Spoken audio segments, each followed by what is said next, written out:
Our movie starts with a guy named Tim rummaging through boxes looking for something, and the room's a complete mess because he and his girlfriend Millie are about to move to the countryside after she got a job offer there as a teacher. He comes across an old photo of him and Millie, and it stirs up all the longing, nostalgia, and excitement they once had in the early days, making it clear that things aren't quite the same anymore. Millie walks in and tells him to come downstairs to join the farewell party with their friends, and he goes over to his buddies while Millie sits with her friend, telling her about the teaching job she got there. Her friend tells her, "Girl, forget about this guy. He doesn't seem to love you like he used to. Find someone else over there." But Millie refuses and says that once they move to the countryside, their relationship will go back to how it used to be, maybe even better. On the other side, Tim is sitting with his friend and Millie's brother, talking about Tim's new album that's coming out soon. Turns out he's a rock singer, but a bit of a bad luck magnet, and he's hoping this time the album will be a success. He's planning to make it on his own without the record company that used to produce his songs, but his friends try to convince him to go back to the company, saying they also need someone to play guitar. Tim says he'll be the one to play guitar, but they tell him there will be a lot of rehearsals, and the distance from the countryside is pretty far. He reassures them he'll practice on his own, and that Millie can drive him to the gigs in her car since he doesn't even know how to drive. Millie interrupts them, calling Tim over, and he steps in to say a few nice words to his friends about how he'll miss them, ending by saying he's happy to be with Millie and proud of her. He's expecting applause or some kind of emotional reaction, but instead finds them all looking shocked. He turns around to see what they're staring at, and there's Millie, down on one knee, proposing to him. And this isn't some daydream. She's actually proposing for real. Tim gets flustered and embarrassed by what she's done, wishing the ground would just open up and swallow him whole.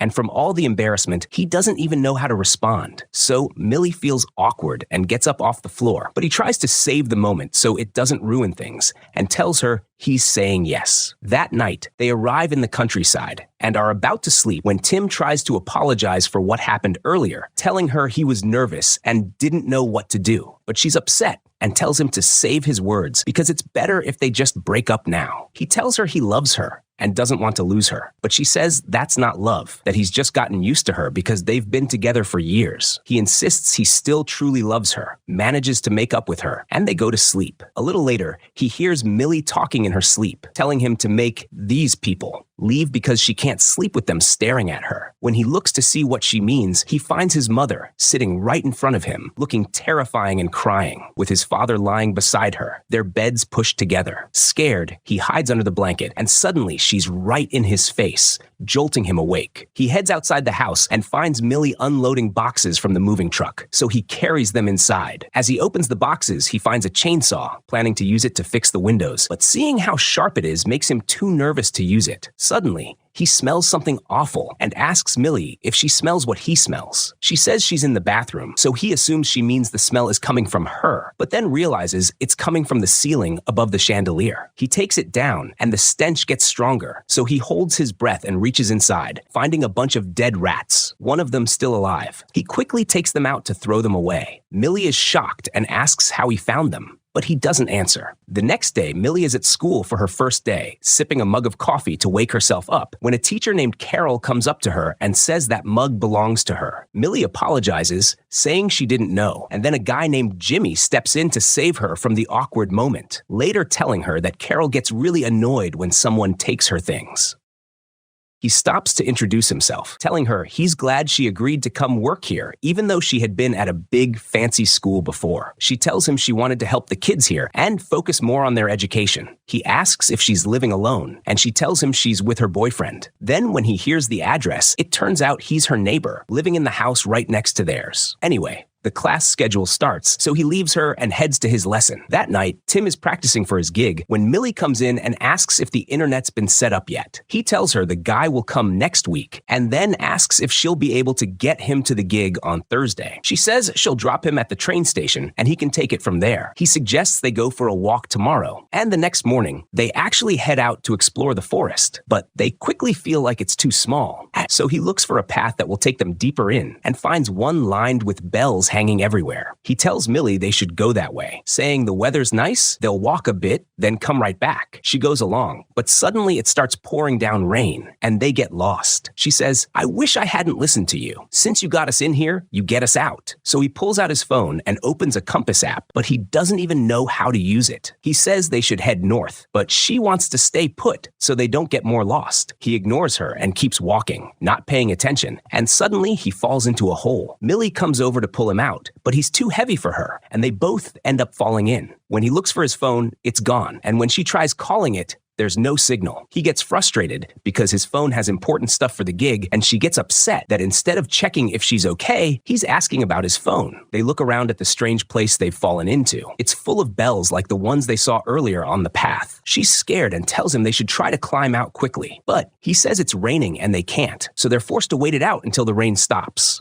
Tim lights his lighter and starts breaking up some wood to make a fire, and Millie is surprised he even has a lighter since he's supposedly not a smoker. He tries to dodge the question, telling her this isn't the time to talk about it. There's an echo in the place, so they realize it's huge. Millie tells him she's really thirsty, and when he pulls out the bottle he has, there's only a little left in it. He notices a puddle of water nearby, so he gives her the bottle and goes to drink straight from the puddle himself. And not only that, he even fills the bottle from it. This, you could say, might be the start of their troubles. She asks him again why he had a lighter, and he gets flustered, unable to answer. They both end up drinking anyway, keeping their eyes averted from each other. Then, she asks how he found those rats. He looks like he's remembering something unpleasant and tells her that when he was a kid, his dad once told him his room smelled bad and told him to clean it up or take a shower. He cleaned it. But the next day, his dad said the smell was still there, and the same thing happened the day after. But this time, his dad was really irritated and started looking for the source of the smell before going to work. When he came back, he was holding a dead rat he'd found in Tim's room.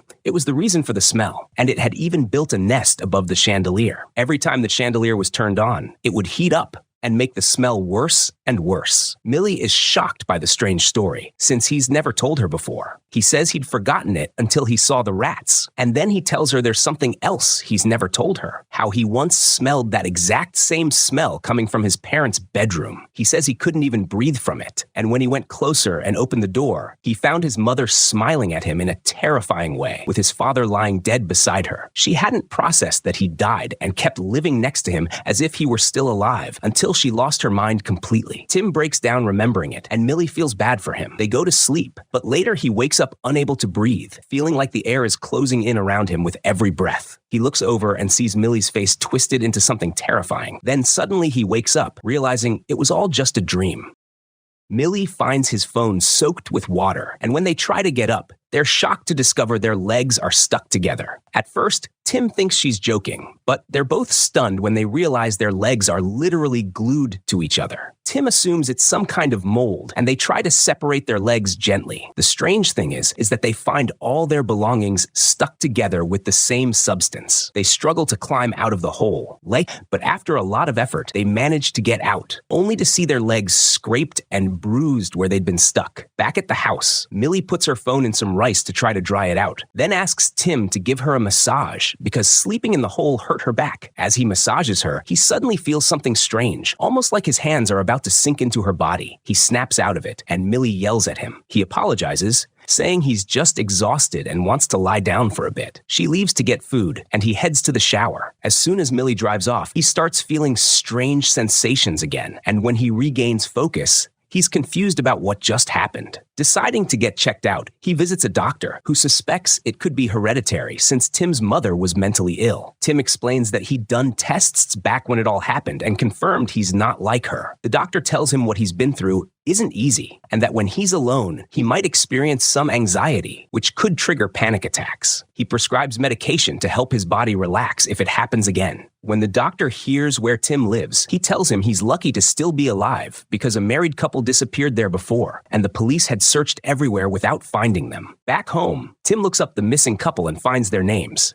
Carrie and Simon, along with their photo. Feeling uneasy, he opens Carrie's profile just as Millie walks in, asking if he's ready to travel tomorrow for the gig. She sees the screen and assumes he's looking at pictures of other women. "You're checking out girls while I'm right here, you cheater," she says. He tells her she's got it wrong. It's a picture of a woman and her husband who vanished here. He then adds, "When I die, delete all my accounts so people don't go snooping through my photos."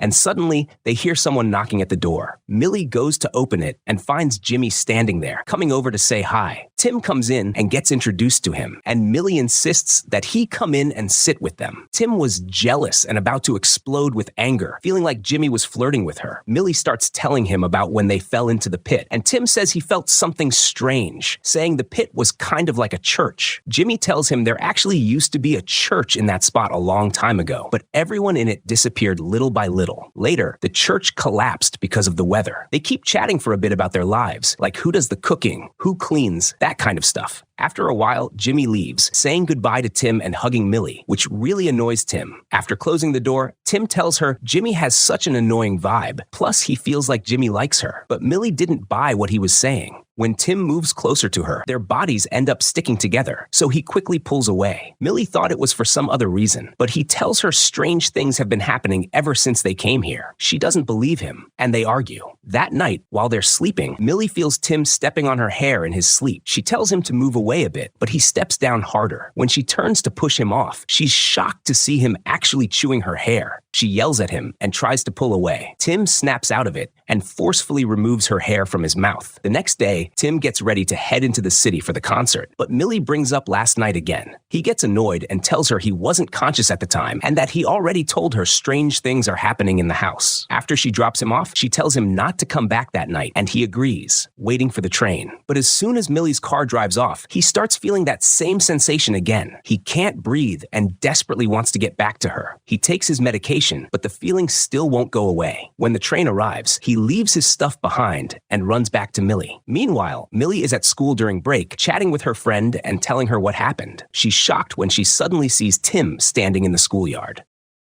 So she hangs up the call and quickly rushes over, taking him to the bathroom before he causes any trouble. She asks him, "What are you doing here? Weren't you supposed to be traveling?" He tells her he missed her and just felt like he had to see her right now. When he gets close to her, he sticks to her like every other time he's approached her in that strange way. They hear someone coming into the bathroom, so they go quiet so no one notices them, and she quickly hides him. She steps out and sees Jimmy with a little boy, realizing she accidentally walked into the men's bathroom. Jimmy tells her to be more careful next time, but before he leaves, he spots Tim's leg and realizes he's there, though he doesn't say anything. She takes Tim home, but they keep arguing. She tells him that showing up like that could get her fired from her job. He apologizes, saying he didn't mean to, but when she keeps pushing and hurting him with her words, he tells her he left his whole life behind to come here so they could get close again, like before. She tells him to leave, that she doesn't want him anymore. He refuses, telling her he doesn't know how to stay away from her. Every time he's apart from her, he feels something strange, like he can't breathe, like his mind is clouded. She leaves him and goes to smooth things over with Jimmy, apologizing. Jimmy lets her in,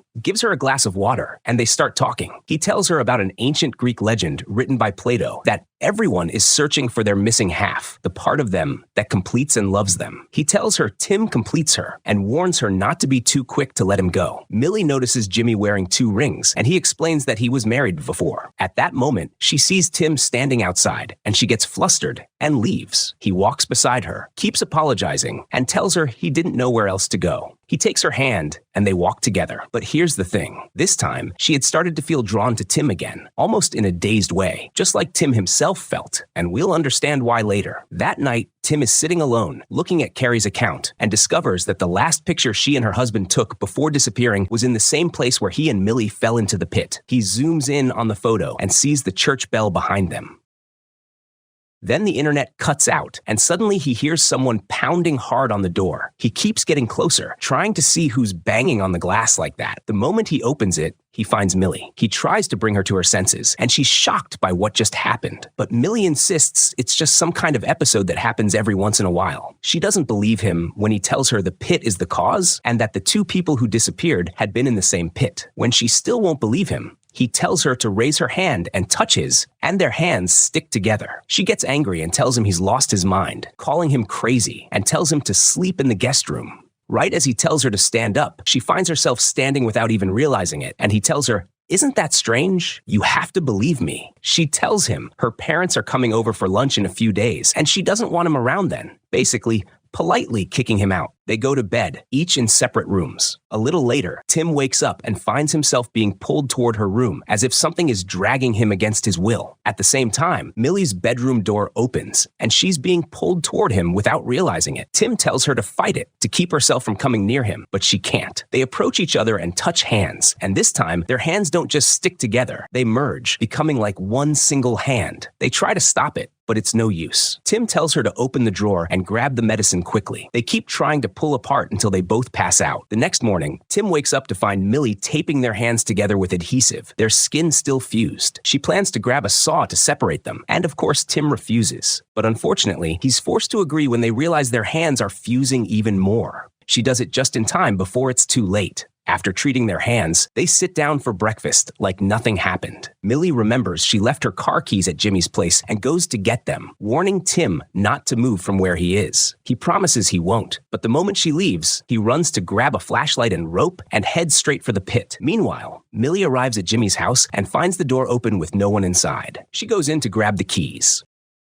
But she finds the TV on and sees Jimmy inside the church. Behind him, there's a painting of two people fused together. Then she sees him performing some kind of ritual in the church, a ritual meant to merge with someone. Part of the ritual involves drinking water from a pit, the same pit that Tim and Millie drank from. Now you might say, but Millie didn't drink from it. Well, Jimmy gave her the water when she visited his place. You just didn't catch it. That's why she was acting the way she was afterward. She realizes he's behind all of this. When Jimmy walks in on her, she warns him to stay away. He tells her that everyone is scared at first, but later they're overjoyed because they'll be fused with the ones they love forever. He strikes her on the hands and cuts her, the beginning of the ritual. She fights back and runs. And here's the big shock, my friend. Jimmy isn't even one person. He's actually two people. Meanwhile, Tim reaches the pit. When he enters, he sees faces stuck to the ceiling, and he also sees the same painting, realizing the whole truth. Suddenly, something grabs his legs. Two people fused together crawl toward him. They're holding a knife embedded in their own bodies, and it's clear they were trying to end it, but couldn't. Tim takes the knife, finishes them off, and runs. He meets Millie, but they don't touch to avoid sticking together. Both now know the truth. Still, they find themselves being pulled toward each other against their will, grabbing onto anything nearby to resist. Tim says he knows the solution. He moves closer, drops to one knee, and proposes without a ring, saying a few sweet words. Then he stands and tells her to trust him and close her eyes. She's confused, and suddenly, he pulls out the knife, intending to end this and save her. But he sees she's already bleeding, and she collapses,